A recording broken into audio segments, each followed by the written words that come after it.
Aquela mulher que a gente ouviu o testemunho, que não conseguia gerar e vai gerar um bebê em outubro, falasse: Senhor, se um bebê nascer, eu te sirvo. Se o meu filho nascer, eu te entrego. Não, ela está dizendo: eu sirvo na casa de Deus porque eu amo o Deus de milagres e porque eu sirvo.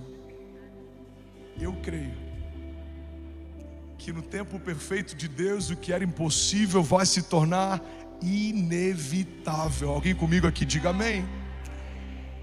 O primeiro princípio é que a minha fé cria portas que não existem, e a minha obediência faz acessar as portas que Deus já abriu. Marcos 9:23, porque tudo é possível ao que crê. Eu quero profetizar sobre alguém aqui nessa noite. Tem portas que já existiam em Deus, vai abrir. Mas tem portas que nem existiam, nos próximos dias Deus vai criar. Eu profetizo em nome de Jesus portas de acesso, de oportunidade, de liberação, de escape. Deus abrindo portas em meio ao caos. Alguns vão dizer: pastor, qual é a base bíblica para isso? A travessia do povo no deserto. Havia um mar, não tinha como passar, mas Deus abriu portas de travessia no meio de um mar fechado. Eu não sei se o que você tem enfrentado é um mar fechado, um deserto, se algo tem se colocado diante de você, mas eu sei que o Deus do escape, o Deus do livramento, o Deus da provisão, o Jeová Rafa, o Deus que cura, é poderoso para fazer infinitamente mais do que tudo que pedimos ou pensamos, segundo o seu poder que em nós atua. Alguém que toma posse disso, diga glória a Deus. Você pode celebrar Jesus no seu lugar.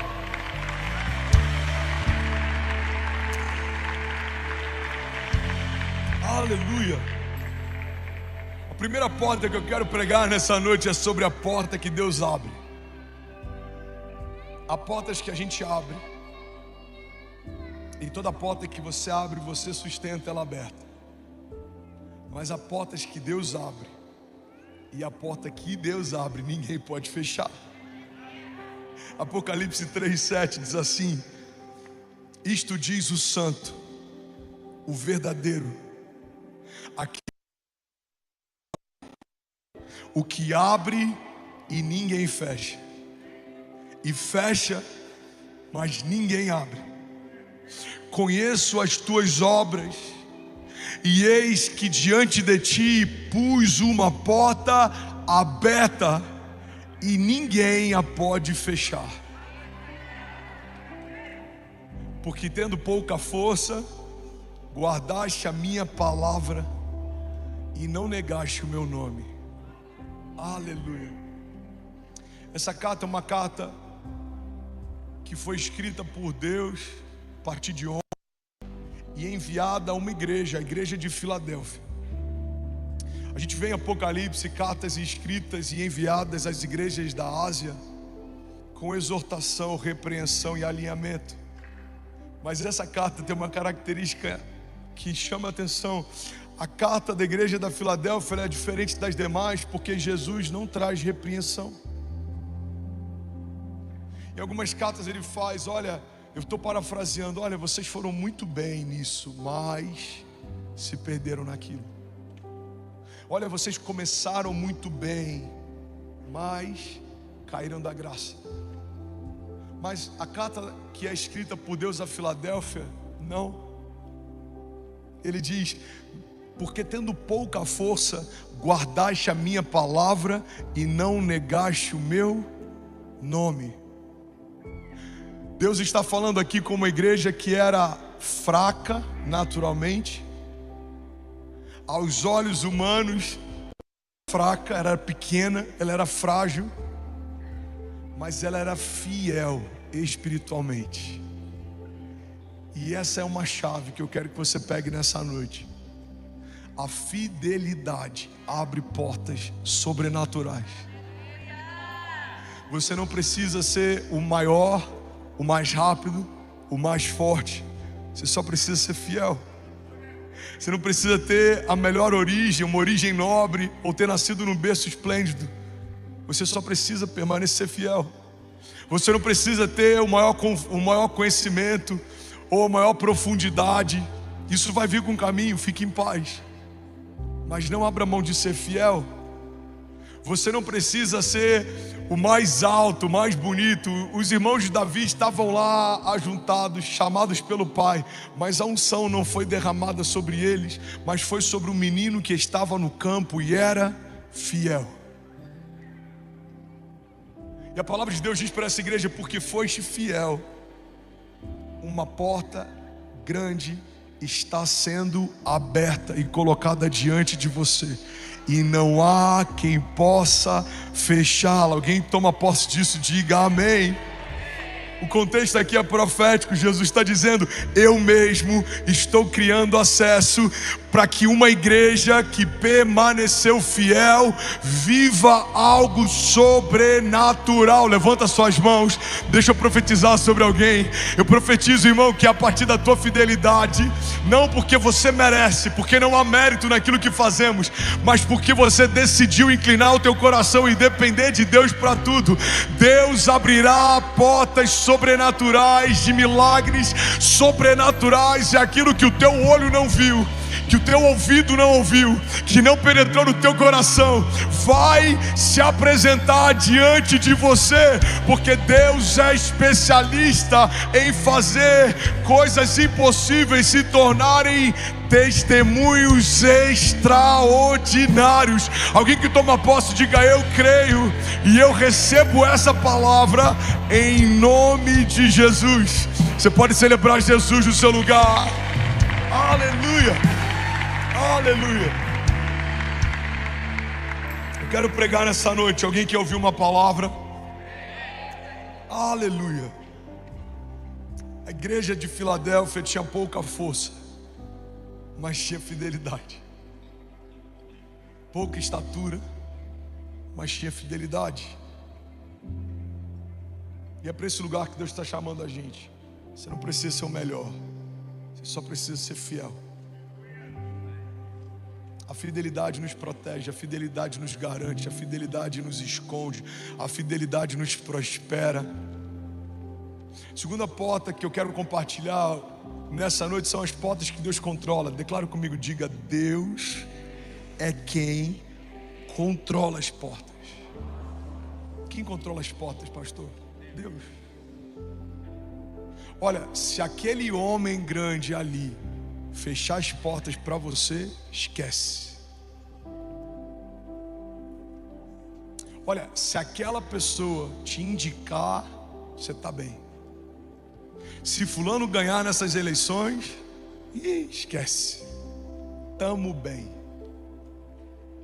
Quando a porta que eu quero entrar é garantida por um homem, eu vivo em ansiedade, porque o coração do homem é enganoso e as promessas que o homem faz não se cumprem. Quando uma palavra maldita, você não vai romper, não vai viver, não vai entrar, não vai crescer, foi liberada por um homem, e eu creio mais na palavra de um homem do que na promessa de Deus, eu vivo em ansiedade. Ansiedade é projetar o meu futuro a partir da dependência de qualquer coisa que seja menor do que Deus e a sua vontade. Mas quando eu ancoro a minha expectativa futura no Deus da minha promessa, não importa se homens maus e grandes, não importa que homens bons ou aparentemente bons prometam algo, eu sei que é da mão do meu Senhor que vem a minha resposta, porque alguns confiam em carros, outros em cavalos, mas nós confiamos no Deus da nossa salvação. É de lá que vem o meu socorro. Aleluia. Alguém pode dizer glória a Deus? Isaías 22:22. Porém sobre o seu ombro a chave da casa de Davi, ele abrirá e ninguém fechará, fechará e ninguém abrirá. Deixa eu te levar para o contexto. Aqui não está falando de um homem que tem uma chave, não é um homem qualquer, e não está falando de Jesus. Aqui o texto está falando de um homem que governava um palácio em Judá, e esse homem foi encontrado em falta, infiel. Então o próprio Deus está intervindo, pega essa chave, irmão, e Ele está movendo pessoas de lugar, porque Deus bota quem Ele quer, onde Ele quer. Esse é o contexto. O homem que governava o palácio em Judá foi pego em falta, e Deus então está substituindo. Ele está tirando um homem de posição de governo, está colocando um outro homem. Deus está tirando um administrador infiel e está colocando um homem leal. E é nesse contexto que está esse texto. E agora vai fazer ainda mais sentido para você. Imagina que um homem foi encontrado em falta, estando num lugar de governo e tendo muito acesso. E aí então Deus pega alguém improvável e coloca nesse lugar. E a promessa que Deus está fazendo é para esse homem leal, colocado em um lugar especial de acesso e governo. Está dizendo: eu porei sobre o seu ombro a chave da casa de Davi, e ele abrirá, ninguém poderá fechar, e ele fechará, e ninguém poderá abrir. Aleluia! Você pode celebrar Jesus no seu lugar.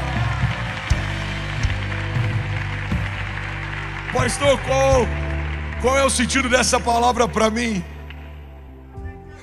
O sentido é o entendimento de que no RH do céu, Deus bota quem Ele quer na posição que Ele quer.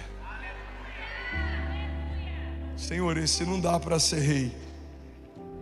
Derrama um óleo sobre a cabeça dele, porque ele é segundo o meu coração. Senhor, esse é o menino, ele é o mais mimado, é o caçula. Deixa tirarem a capa colorida e lançarem no poço. No meu tempo, será o governador do Egito e o homem mais poderoso da terra. Guarda isso aqui, irmão. Deus coloca quem Ele quer, onde Ele quer. Ele pega um menino e protege no cesto até ser levado à casa do homem mais poderoso do mundo conhecido. Moisés foi protegido dentro da casa do seu perseguidor. Ele coloca quem Ele quer, onde Ele quer. Jesus nasce numa manjedoura, uma origem simples, numa cidade comum. Mas quem é aquele menino sendo gerado no meio de um lugar tão improvável? É o Verbo encarnado. É a promessa de Deus se cumprindo. É aquele que aguardávamos. É aquele que Isaías 9,6 já anunciava.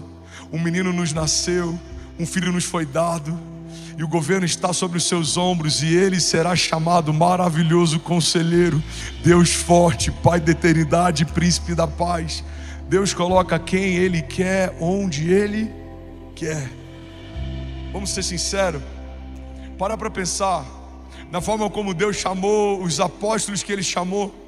Não chamou homens cultos, não chamou homens prováveis, não chamou homens poderosos. Ele chamou homens simples, homens rudes, de mãos calejadas. O Cristo, que tinha como ofício trabalhar em obras, chamou homens que tinham como ofício algo completamente improvável, segundo o nosso RH.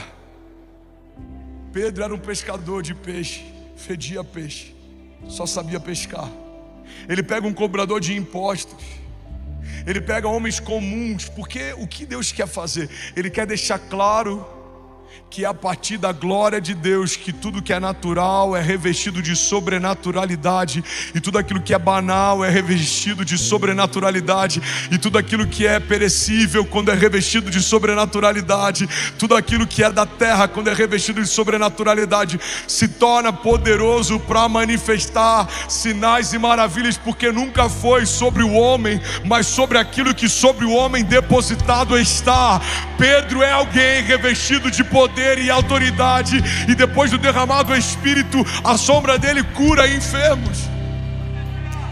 Paulo é alguém que perseguia a igreja, mas depois de um encontro com o próprio Cristo no caminho de Damasco, é alguém que fundamenta igrejas, que tem as maiores revelações do Evangelho e da graça de Deus. Deus faz o que Ele quer e coloca quem Ele quer, aonde Ele quer. Aleluia! Você pode celebrar Jesus no seu lugar. Aleluia! Aleluia! Deus é quem controla as portas. Ai do homem que fala, fechei, não vai abrir. Ai do homem que fala, pode até Deus fechar, mas na minha força eu abro. A porta que ele fecha, irmão, ninguém abre. Mas a porta que o Senhor desejou abrir, ninguém fecha. Aleluia. Sabe, as portas abertas exigem de nós obediência. Você pode declarar isso? Diga: portas abertas exigem obediência. Deuteronômio 28:1. E será que se ouvires a voz do Senhor teu Deus, tendo cuidado de guardar todos os teus mandamentos, que eu hoje te ordeno, o Senhor teu Deus te exaltará sobre todas as nações da terra, e todas essas bênçãos virão sobre ti e te alcançarão quando ouvires a voz do Senhor teu Deus. No reino, portas abertas são consequência de alinhamento espiritual. O problema é que muitas vezes a gente acha que a porta aberta é a primeira parte. A porta aberta é só uma reação do céu. Quando eu obedeço, portas se abrem. Quando eu confio, portas se abrem. Quando eu me movo debaixo de uma palavra, portas se abrem.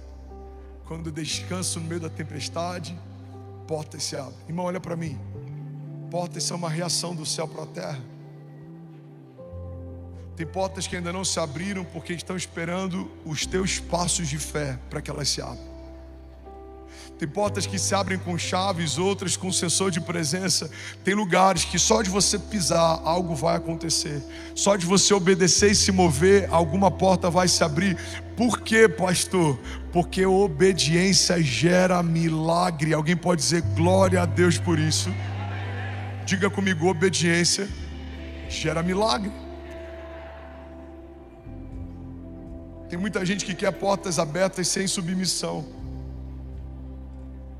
Tem gente esperando por milagre sem altar. Tem gente aguardando por colheita sem nunca ter lançado uma semente. Tem portas, irmãos, que só se abrem debaixo de obediência. Porque obediência é uma exigência do céu para que portas que estão diante de você se abram. É melhor obedecer do que sacrificar. A obediência é uma garantia de que o coração de Deus vai se inclinar na nossa direção. Por quê? Porque estamos obedecendo. Pai, o que queres que eu faça? Qual é a tua vontade? Qual é a tua agenda? O que o Senhor quer fazer na terra e me usar de alguma forma? Usa-me, Deus. Envia-me. A minha casa está aqui à tua disposição. Faz o que o Senhor quiser. A oração do Pai Nosso parte desse entendimento de obediência. Seja feita a tua vontade, na terra como é feita no céu. O que é isso senão uma obediência absoluta? Seja feita a tua vontade. Em outro momento a Bíblia diz: entrega os teus caminhos ao Senhor, confia nele e o mais ele fará. Existem portas que se abrem por obediência, existem outras que se abrem a partir de chaves espirituais. Existem chaves espirituais que abrem portas sobrenaturais. Pastor, esse lance de chave é de Deus? Eu não sei, cara. Jesus usou esse termo, Mateus 16:19, e eis que eu darei a vocês as chaves do reino dos céus. Pastor, esse lance de porta, você acha que isso é bíblico? Eu não sei, mas em um momento, há na eternidade algo sendo proclamado como: levantai, ó portais eternos, as vossas cabeças, levantai para que entre o Rei da Glória. Quem é o Rei da Glória? É o Senhor forte e poderoso nas batalhas. Levantai, ó portais, as vossas cabeças, para que entre o Rei da Glória. Quem é o Rei da Glória, celeiro? É o Senhor forte e poderoso nas batalhas. Aleluia! Você pode celebrar Jesus no seu lugar. Aleluia!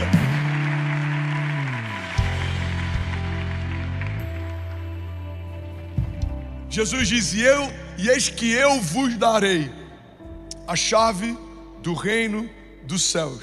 E o que ligarem na terra será ligado nos céus, e o que desligarem na terra será desligado nos céus. Verdade é que tem muita gente que não entra nas portas de Deus porque não carrega as chaves dos céus. As portas de Deus não são abertas com chaves naturais. As portas de Deus são abertas por uma chave que só Deus pode dar. Você está comigo? A porta de Deus é Deus quem abre. A palavra de Deus é Deus quem cumpre. O milagre de Deus é Deus quem manifesta. O tempo é de Deus, então aguarda e confia. A promessa de Deus, Ele não é homem para que minta, nem filho do homem para que se arrependa. Precisamos entender qual é a origem das coisas que esperamos. Se a porta que desejamos entrar é uma porta da terra, a gente fez na força do braço, a gente criou, procura na terra, a chave está aqui. Mas se a porta que queremos entrar é uma porta dos céus, é o céu quem te deixa entrar, a partir da tua obediência e de chaves espirituais. Alguém está comigo? Diga amém. A chave da fé é uma delas. Hebreus 11:6. Sem fé é impossível agradar a Deus. A fé é uma chave que trabalha com antecipação, trazendo para os nossos dias. É como se você pagasse o imposto de renda antes de você trabalhar. É como se você organizasse a festa de 1 ano do teu filho antes da sua esposa falar que está grávida. A fé é uma dinâmica de antecipação, porque quando não é isso, a gente não está se movendo por fé, a gente está se movendo por lógica. Fé é tratar coisas que não são como se já fossem.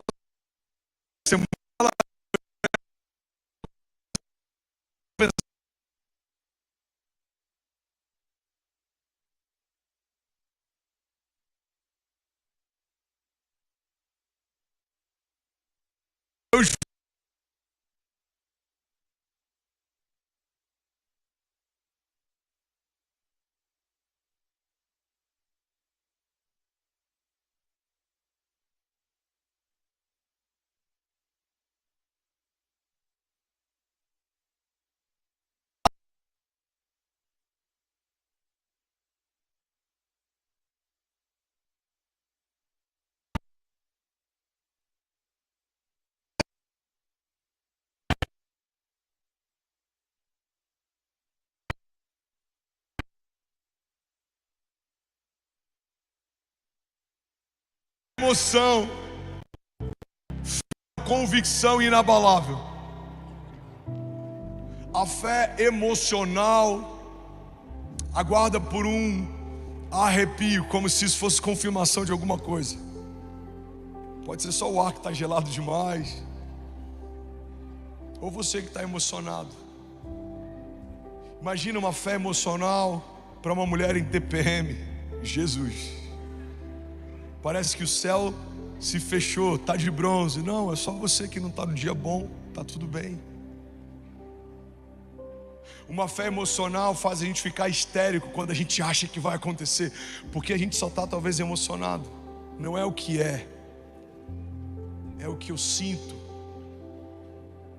Quando a nossa fé ela é sensorial, eu dependo de que algo ative algum sensor. Tem gente que vai sair de um culto como esse e pode falar: eu hoje não senti nada. Meu irmão, muitas vezes eu subi nesse púlpito sem ter sentido nada, mas eu sabia que Ele estava aqui. Não é a partir do que eu sinto, é a partir do que eu sei. Eu sei que quando nos reunimos no nome dEle, Ele se manifesta. Eu sei que a partir da nova aliança temos livre acesso, podemos entrar confiadamente na sala do trono.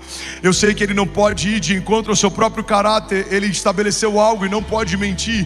Ele prometeu algo e não pode cancelar o que foi prometido. Eu sei que Ele não é como nós somos, o coração dEle não é enganoso. Eu sei que aquele que preparou uma boa obra e começou é fiel para concluir. concluí-la. Vamos, alguém? Eu sei que a misericórdia do Senhor se estenderá como um tapete para me guardar mesmo quando eu tropece, porque a Bíblia diz que os passos de um homem bom são confirmados pelo Senhor, e mesmo quando ele tropeça, não permanecerá prostrado. Eu sei que da eternidade há uma promessa de vida estabelecida sobre a minha vida e sobre a minha casa, desde antes da minha vida existir ou da minha casa se estabelecer, porque o Deus da eternidade passeia de eternidade em eternidade, estabelecendo coisas que não são como se já fossem.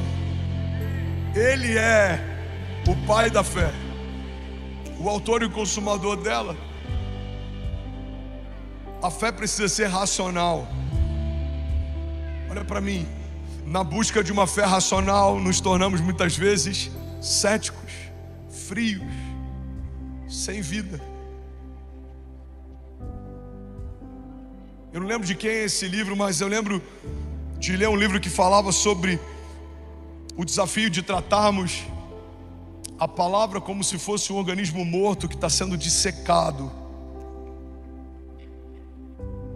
Tem teólogos, tem pessoas que estudam a palavra ou que se relacionam com ela como se estivessem dissecando um corpo morto. A palavra é viva, você tem que se relacionar com ela. A palavra é o próprio Deus querendo se despir, se revelar para nós. A Bíblia diz que a glória dos reis está em perseguir certas coisas, mas a glória de Deus está em ocultá-las. Deus não está escondendo de você, Deus está escondendo para você. E à medida que a gente procura, Ele se mostra. À medida que a gente bate, as portas se abrem. À medida que a gente busca, a gente encontra. Vamos, alguém aqui nessa noite, alguém comigo diga amém. Aleluia. O que é uma fé racional? É uma fé que não se move por emoção ou por sentimento, mas isso não vai gerar em você frieza. Algumas das pessoas que eu conheci que têm o maior conhecimento teológico são esvaziados de expectativa pela manifestação do poder de Deus. Fé racional não significa você se tornar um crente chato, soberbo na sua teologia. Você não vai perder tempo discutindo teologia com outros para ver quem sabe mais. Não é sobre isso. Uma fé racional é uma fé que sabe quem Deus é, crê no que a palavra diz, caminha a partir de algo que o Evangelho manifestou. Paulo diz, mesmo que o Evangelho seja apresentado, a palavra de Deus diz, mesmo que um anjo desça do céu e apresente a vocês um outro Evangelho, considerem maldição. O Evangelho é perfeito, não precisa ser atualizado, nada pode ser removido ou acrescentado.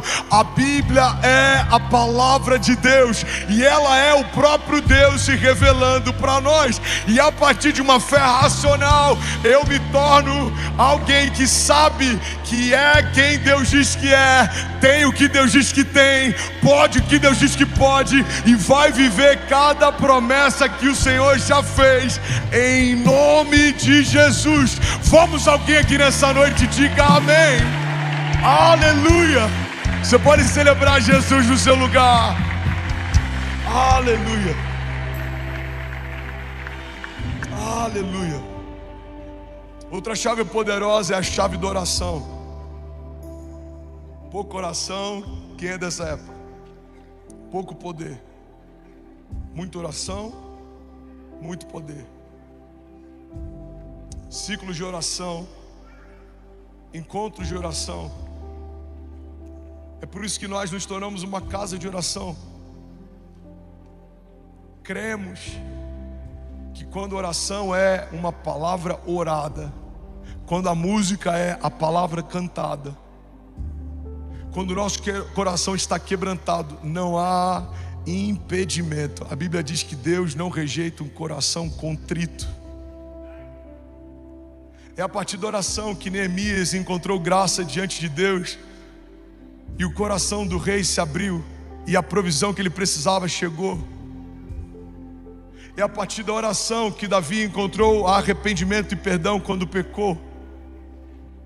É a partir da oração que Jesus, irmão,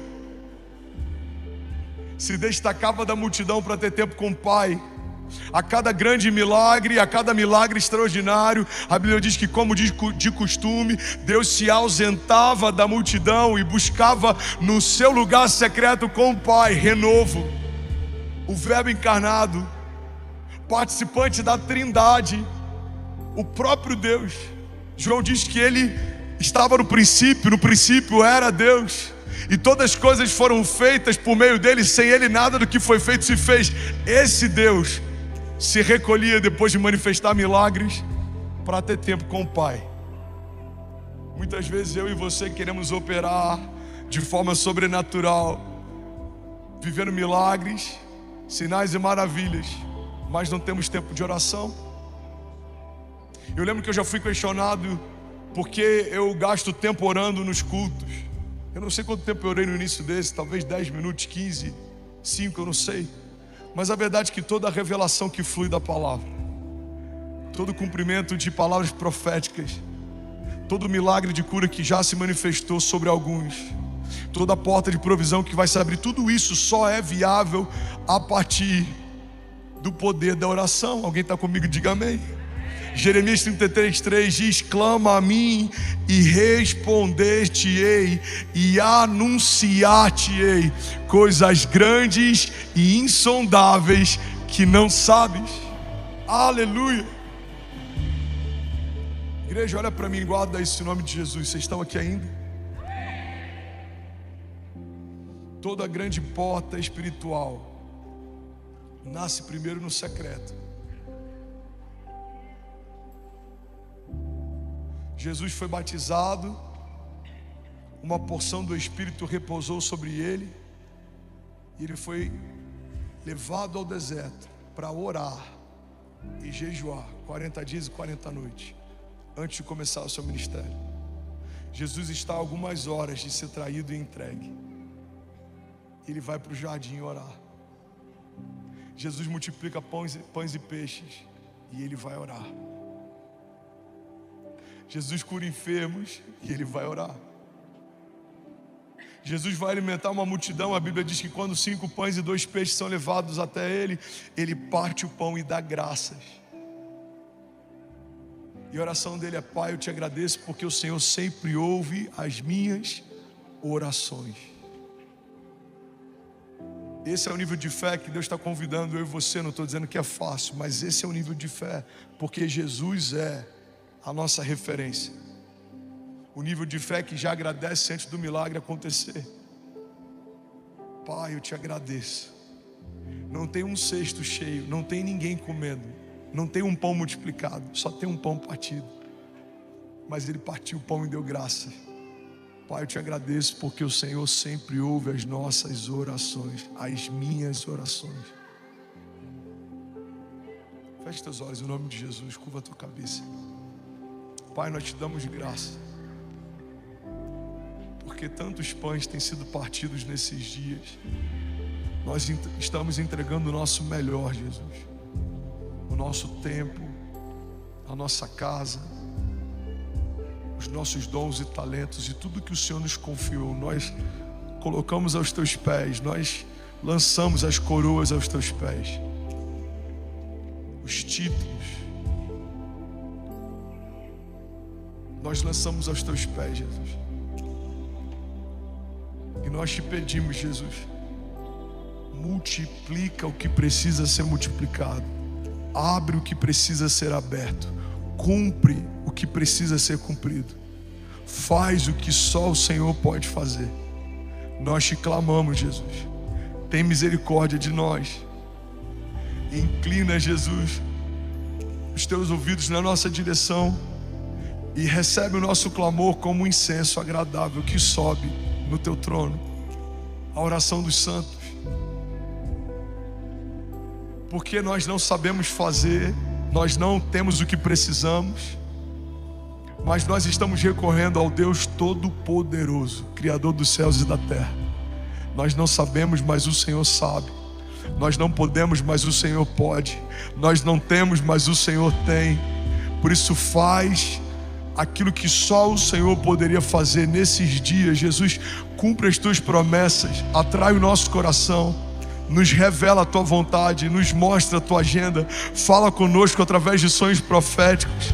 Jesus, alinha a nossa agenda com a tua, alinha o nosso coração com o teu, faz aquilo que não vimos até aqui. Jesus, aquece o nosso coração, não porque o Senhor é obrigado a fazer, mas porque a gente precisa. Pai, a gente precisa.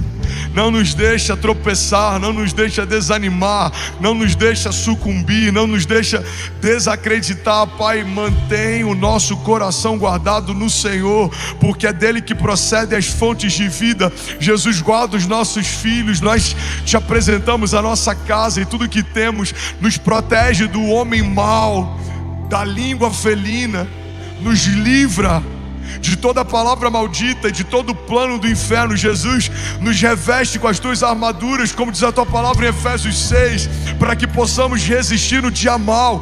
Não nos deixa cair em tentação. Perdoa os nossos pecados, Jesus, assim como nós temos perdoado a quem nos tem ofendido. O pão nosso de cada dia nos dai hoje e todos os dias. Manifesta a tua provisão sobre aquilo que a gente precisa.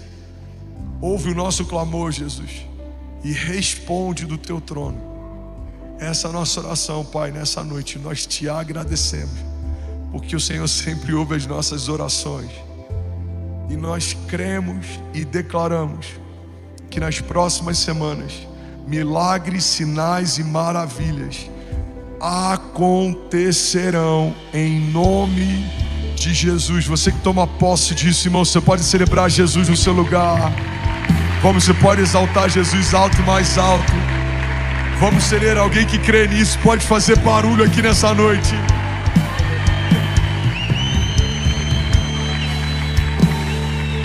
Aleluia. John Wesley dizia: Deus nada faz a não ser em resposta à oração. Agostinho de Hipona dizia: a oração é o encontro entre a sede de Deus e a sede do homem. Você já viu esse termo? Olha para mim, eu só preciso de mais 10 minutos, eu vou terminar. Alguém está recebendo algo de Deus? Alguém percebe Jesus aqui? Aleluia. Já ouviu esse termo que a gente usa? Meu irmão, juntou a fome com a vontade de comer. Você quer vender, o outro quer comprar.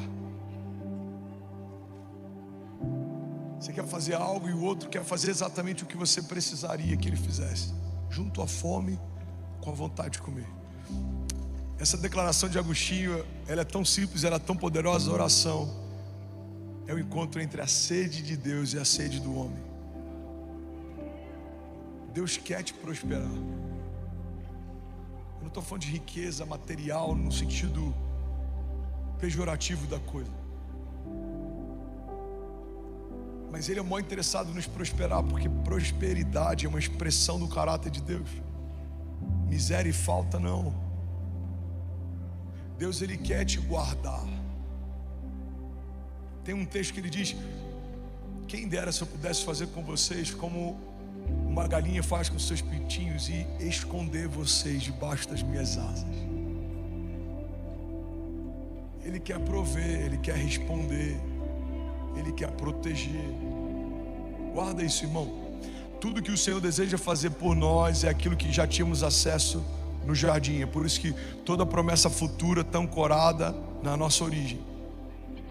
No jardim não havia fome, não havia medo. No jardim havia intimidade, acesso, proteção, cuidado, filiação. É isso que Deus tem para nós. Mas quando nós oramos, a gente perde aquilo que Deus já queria nos dar. Senhor, guarda os meus filhos, guarda a minha casa. Senhor, derrama sobre mim unção fresca, despedaça todo jugo, me dá livramento, guarda os meus passos, alinha o meu coração, me mostra o que o Senhor quer fazer. Pai, seja feita a tua vontade como já é feita no céu. Irmão, a vontade de Deus é feita na terra e no céu. Mas quando eu peço, eu estou dizendo que na minha porção de legalidade, que é o meu coração e vida, eu quero que seja feita também como é feita no céu. Eu não tenho legalidade sobre a face da terra, mas eu tenho legalidade a partir do livre-arbítrio. para deixá-lo entrar ou deixá-lo do lado de fora. Porque Deus não arromba portas. Irmão, olha isso. Esse texto que muitas vezes a gente usa para evangelismo, eis que estou à porta e bato, é uma palavra de Deus para uma igreja. Deus está dizendo para uma igreja em Apocalipse: igreja, vocês fecharam a porta e me esqueceram do lado de fora, e eis que estou à porta e abro e bato. Irmão, Deus está dizendo para uma igreja: igreja, vocês me esqueceram do lado de fora, eu estou batendo, e aquele que abrir, eu entrarei e cearei com ele. Em outro texto a Bíblia está dizendo: ei, eu estou à porta e bato. Porque eu não tenho governo sobre São Paulo, eu não tenho governo sobre o Brasil, eu não tenho governo sobre a face da terra, mas sobre a minha vida eu sou o único que pode dizer: eu abro o meu coração para Jesus entrar e nunca mais sair. Jesus, eu te reconheço, eu te aceito, eu te confesso. Aleluia! Alguém pode dizer glória a Deus por isso? Aleluia! Aleluia, aleluia. Agora eu preciso te alertar: existem portas que são testes. Fala para quem está do seu lado: existem portas que são testes. Tem portas que quando se abrirem vão testar a tua fé. Guarda isso, porque toda porta que Deus abre que é extraordinária, não é só você que quer entrar não, irmão.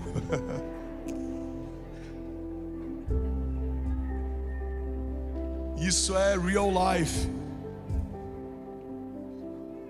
Tem uma porta de emprego, um salário absurdo, um cargo executivo. Quantas pessoas na fila? No dia da entrevista, quanta gente?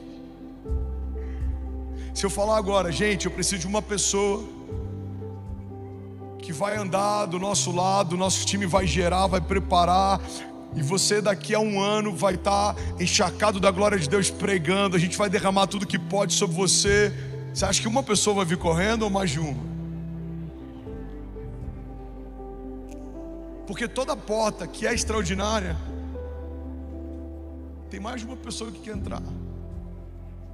E quando Deus abre uma porta para você, tem muita coisa que vai se opor. Em parte tem gente que se opõe porque quer entrar na porta que é tua. Em parte tem gente que se opõe só porque não quer que você entre nela. Tem gente que quer ter o que era para você. Tem gente que só quer que você não tenha. Faz sentido? Irmão, não sei se você viveu isso, eu vivi. Quando eu me converti, os meus amigos fizeram uma aposta para saber quanto tempo duraria a minha conversão. E até aí tudo bem. Você vira chacota porque virou crente. E aí, guarda isso aqui. Mas quando Deus começa a operar, tem muita gente que se alegra e quer viver o que você está vivendo. Mas tem muita gente que não aceita porque sabe da tua origem. Eu sei de onde ele veio, irmão.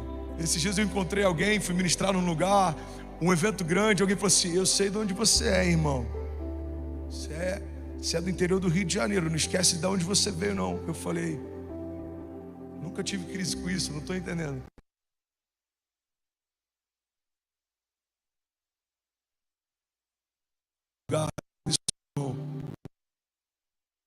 Na tua origem, mas não está vivendo o que você está vivendo. Ele não está preocupado em viver o que você está vivendo.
palavra juntos e iremos para o mesmo céu, e na glória veremos o nosso Pai, e juntos cantaremos de uma só voz: Santo, Santo, Santo é o Senhor dos exércitos, e toda a terra está cheia da sua glória. Você pode celebrar Jesus no seu lugar.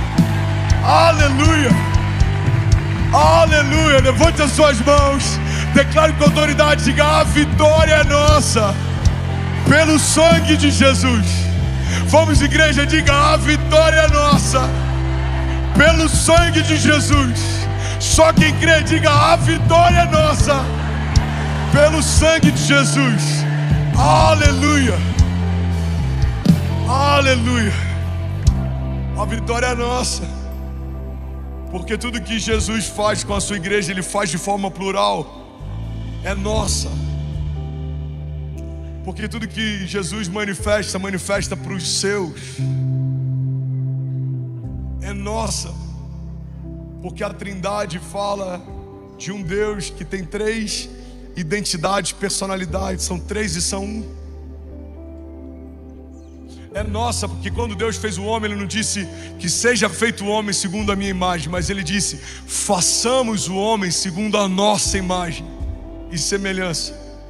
É nossa porque o mistério que esteve oculto por épocas e gerações, quando foi manifesto por Paulo, ele diz: o mistério que não poderia ser falado, compartilhado, revelado a mim, foi confiado para revelar. E esse mistério é Cristo em vós, a esperança da glória.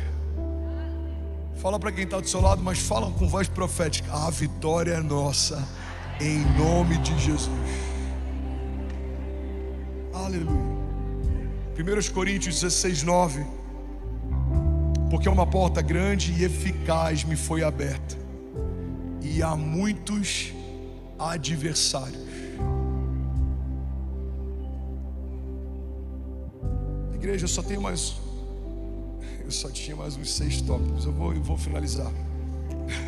Eu fui olhar o sermão e falei: hoje passou um pouquinho.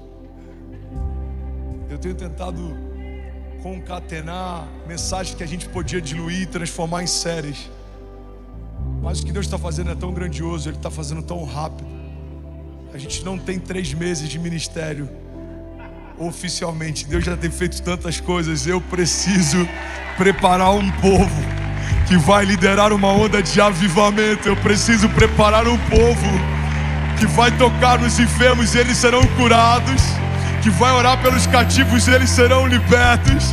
Vamos, eu preciso preparar um povo que vai clamar e o céu enviará a resposta, que vai se reunir em ajuntamentos de oração, jejum, proclamação, e algo do céu vai acontecer. Vamos, alguém pode dizer glória a Deus. Aleluia, aleluia. Paulo está dizendo: uma grande porta me foi aberta, e há muitos adversários. Existem portas que são testes, vão testar o quanto você de fato quer o que Deus te prometeu, o quanto você de fato acredita que Ele é o Deus do livramento. Porque, irmão, quanto maior a porta, maior a oposição. Quanto maior a porta, maior a oposição. Eu costumo falar repetidas vezes sobre os mesmos heróis da fé, porque, em primeiro, eu amo a história deles. Segundo, eu não posso acrescentar nada na galeria dos heróis da fé, eles já estão lá, amém? Mas olha a história de José. Qual a porta que se abriu? O governo do Egito. Olha a história de Davi. Qual a porta que se abriu? O reinado sobre Israel. Olha a porta de Daniel, o homem mais sábio do que todos os sábios da Babilônia. Olha a porta que se abriu para Noé, a única família que vai sobreviver quando Deus inundar toda a face da terra. Então não acho que é fácil viver o extraordinário, porque cobra um preço. E quanto maior a porta, maior a oposição. Vocês lembram de Bolsonaro quando assumiu a presidência? Vocês já viram alguma imagem dele assim que saiu? Eu não estou nem falando depois de tudo que aconteceu, e eu não vou nem entrar nesse mérito. Mas 4 anos de governo envelhecem um homem mais de uma década. Você lembra do Obama? Quando entrou? E o Obama que saiu? Você lembra do Biden? Lembra do Biden que entrou? Já viu como ele saiu? Tudo que é grande demais cobra um preço proporcional àquilo que está se vivendo. A responsabilidade cobra um preço. Você acha que as minhas noites são fáceis?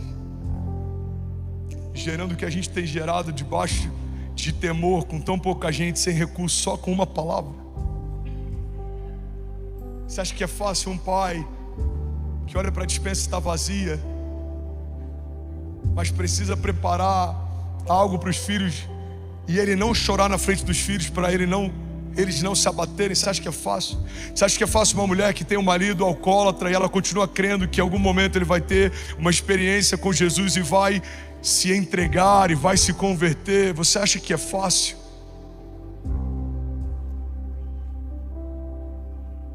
Mesmo tendo vários abortos espontâneos, continua crendo que na 10ª vez esse bebê vai vingar. Nenhum desses exemplos são histórias fáceis, mas vale a pena pagar o preço para viver a promessa. Vale a pena, porque maior é o tempo que dura a promessa do que o tempo que dura o processo. Vale a pena servir Jesus. Vale a pena gerar os sonhos de Deus. Vale a pena se mover debaixo de uma palavra. Vamos, alguém avivado aqui nessa noite? Vale a pena. Vai valer a pena. Vai valer a pena em nome de Jesus. Você recebe isso? Diga amém.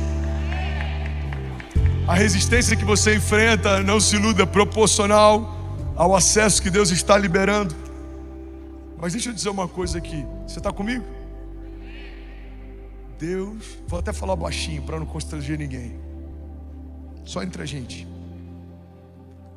Deus também fecha portas. E tem portas fechadas que também são milagres. Fala bem baixinho para quem está do seu lado. Deus também fecha a porta. Por que você está falando assim, pastor? Porque eu quero invadir o coração de alguém por uma porta que se fechou e você não sabe. O maior livramento da tua vida, o maior escape da tua história, está numa porta que você orou e Deus não permitiu que se abrisse. Porque Deus viu o teu futuro e Ele viu que não era bom, e Ele limitou acessos, não porque está te punindo, mas porque está te cuidando. Aleluia. A Bíblia diz que quando o homem pecou no jardim, foi expulso do jardim. Em parte é juízo. Olha para mim, music, vocês estão comigo? Time, voluntários, vocês estão aqui, produção, intercessores. Em parte é juízo, que o salário do pecado é a morte. O homem pecou, se tornou inimigo de Deus por conta dos seus maus pensamentos e procedimentos. Ele precisava ser expulso desse ambiente de santidade, porque até que viesse a redenção a partir da nova aliança, a santidade de Deus fulminaria o homem caído. Mas em parte isso é proteção e cuidado, porque no jardim existia a árvore do conhecimento do bem e do mal e também a árvore da vida. Se o homem voltasse para o jardim e comesse da árvore da vida, eternamente seria pecador. Deus então protege, coloca anjos com espadas na porta de entrada. Não pode entrar até que a redenção se manifeste. E quando a redenção se manifesta, agora então, perdoado, eu tenho acesso novamente à vida eterna, porque eternamente sou salvo. Alguém está comigo aqui? A proteção e a expulsão do jardim é juízo e cuidado, porque tem parte da manifestação do juízo de Deus que são cuidado por nós. O pai corrige o filho que ama. Mas em parte foi proteção, até que o verbo encarnado, a semente incorruptível, fosse gerado no ventre de uma mulher, fosse morto numa cruz no Calvário e voltasse dos mortos para manifestar a redenção. Éramos pecadores, mas a Bíblia diz que Deus nos reconciliou a partir do sacrifício físico do seu Filho Jesus. E não só isso, recebemos também o ministério da reconciliação. Por isso todas as vezes que nós dizemos arrependam-se e voltem para Deus, a Bíblia diz que é como se o próprio Deus falasse através de nós. Alguém está comigo aqui? Diga amém. Levante as suas mãos e diga: Deus não está me punindo.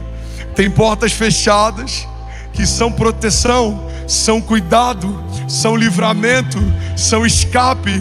Eu não vi o que Deus viu, não ouvi o que Deus ouviu, mas o Deus que sabe de todas as coisas também sabe o que é melhor para mim. Alguém pode dizer glória a Deus por isso? Aleluia. Existem portas que as circunstâncias fecham. Se for para Ele, você pode fazer melhor. Existem portas que o meu pecado fecha. Existem portas que a nossa infidelidade fecha. Existem portas naturais que o homem fecha. Existem portas que o medo fecha, a omissão fecha, a vergonha fecha.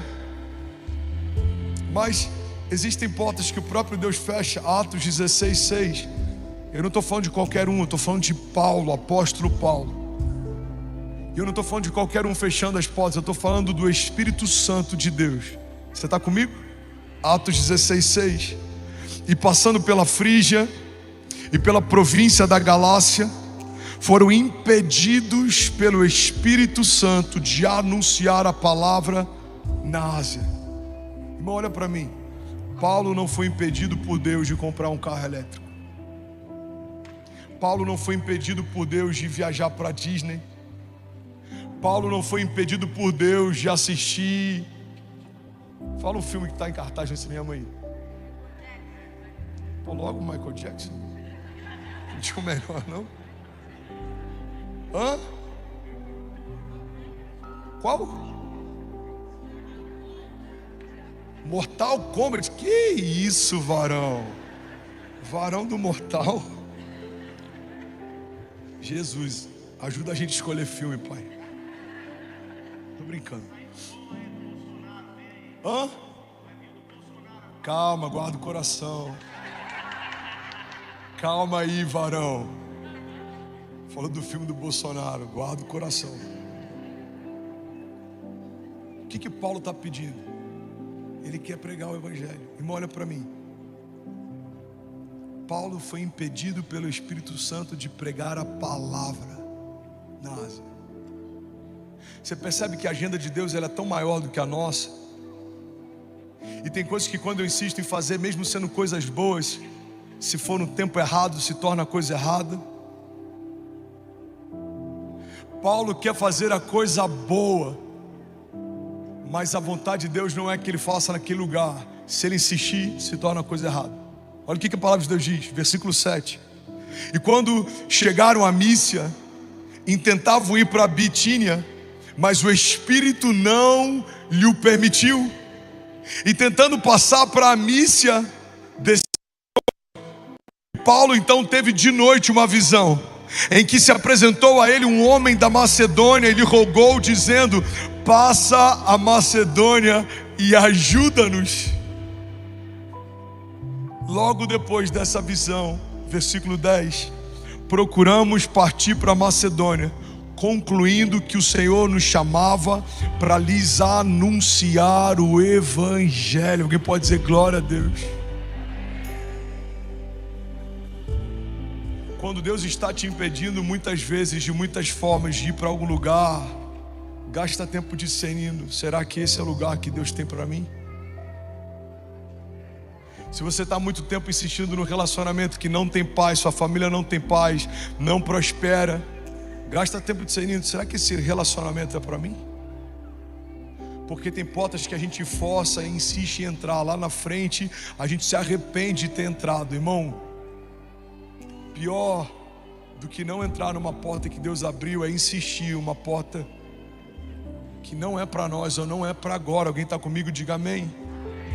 Hoje Deus está dizendo para alguém aqui, levanta sua mão: para de chorar por portas fechadas, porque eu, o Senhor, estou abrindo novas portas de milagres A partir de hoje, recebe isso em nome de Jesus. Feche teus olhos e deixa eu profetizar sobre você. Eu profetizo portas abertas. E toda porta que Deus abre no nosso tempo presente, no nosso futuro, é infinitamente melhor e mais gloriosa do que toda porta que já foi fechada pelo próprio Deus no nosso passado. Porque a Bíblia diz que Ele é poderoso para fazer infinitamente mais do que tudo que pedimos ou pensamos, segundo o seu poder que em nós atua. Ele é um Deus de surpresas, Ele é um Deus de milagres, Ele é um Deus de promessas. E a vida do crente é de batalha em batalha, mas a vida do crente também é de glória em glória. E eu profetizo que de glória em glória avançaremos em fé, e as portas do inferno não prevalecerão contra nós. Alguém que toma posse dessa palavra? Será que você pode, pelo amor de Deus, fazer barulho?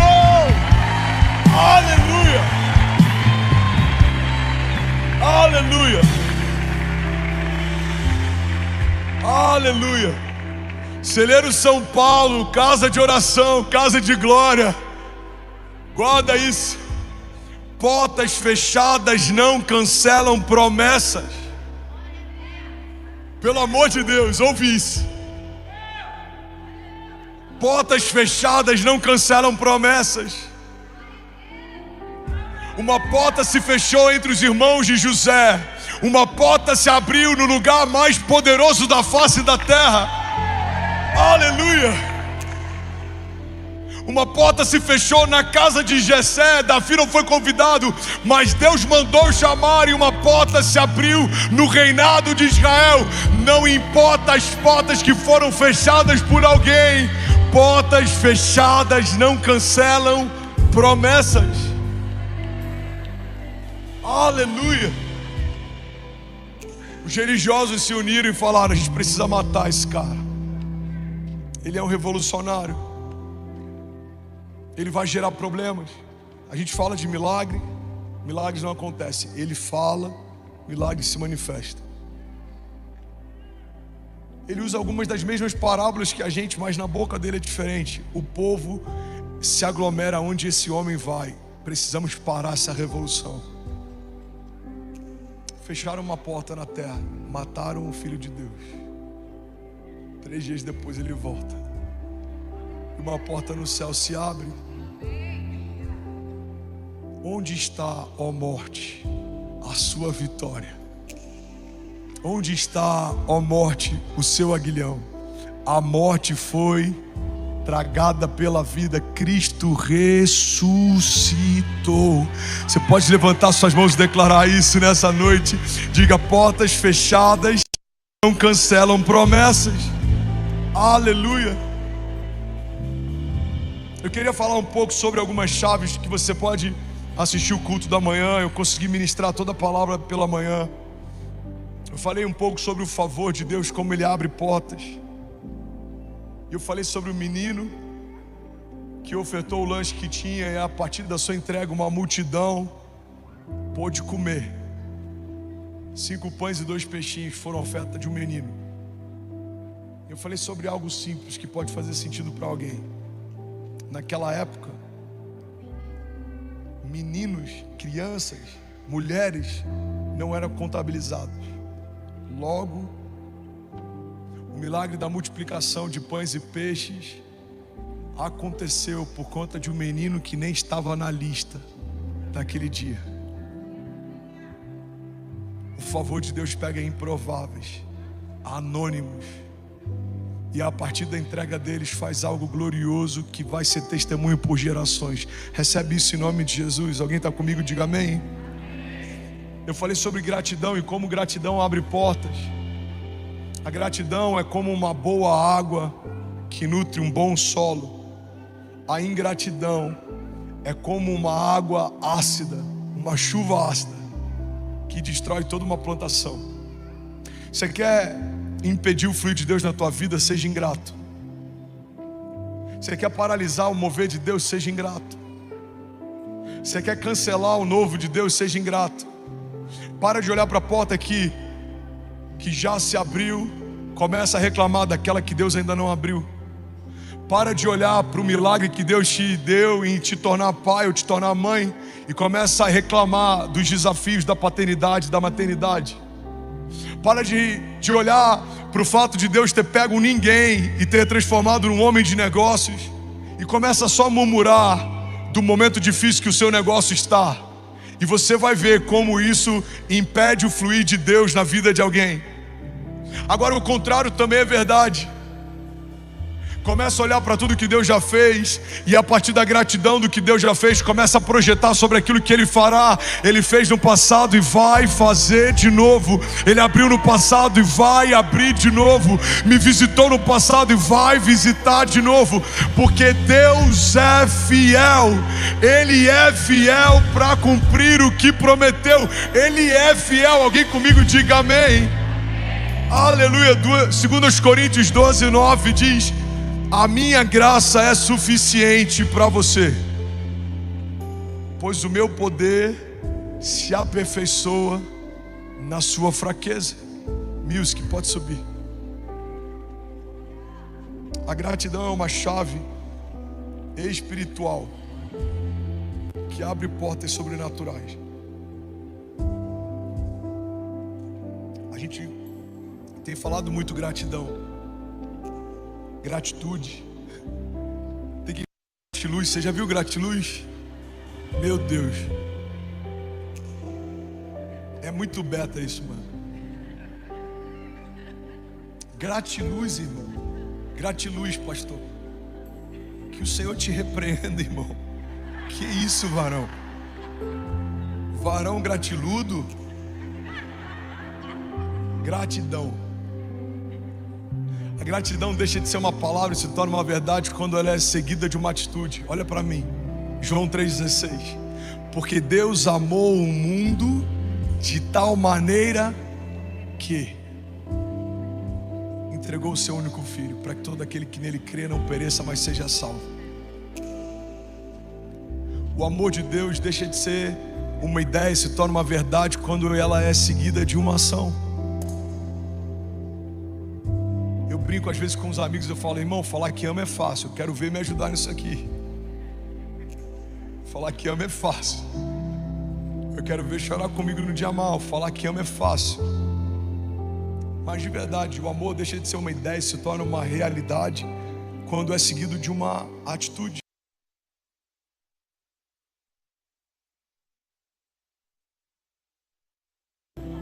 Amamos que somos gratos, mas quando nos portamos como um homem grato. Pega isso aqui. Pastor, como eu me porto como um homem grato? Fale mais do que Deus já fez do que aquilo que ainda não aconteceu. Traz à tua memória o que te dá esperança. Traz à tua memória os milagres, os livramentos, o escape, as portas abertas, as promessas cumpridas. Alguém está comigo? Diga amém, glória a Deus. Aleluia. Eu finalizo aqui. Jesus é a porta da salvação. De todas as portas que eu poderia te apresentar nessa noite, a porta do milagre, a porta da provisão, a porta do escape, a porta da honra, a porta mais gloriosa que a criação pode ser apresentada é a porta da salvação. João 10:9 diz: eu sou a porta, e se alguém entrar por mim, salvar-se-á. Sabe o que eu amo na pessoa de Jesus? É que Jesus não é um guia que me leva para uma porta. Ele é a própria porta. Ele é o caminho, a verdade e a vida. No tabernáculo, o que dividia os átrios tinha um nome. Aquele tecido que dividia os átrios, que definia o nível de acesso até chegar no Santo dos Santos, onde a glória de Deus se manifestava em meio à Arca da Aliança, tinham nomes. O primeiro nome, caminho. Você passava por esse véu e segunda divisão, verdade, e a terceira, vida. Quando Deus se apresenta como caminho, verdade e vida, Ele está dizendo: quando passarem pelo caminho, pela verdade e pela vida, acessarão a presença de Deus. Eu sou o caminho, a verdade e a vida, e não há outro caminho que leve ao Pai senão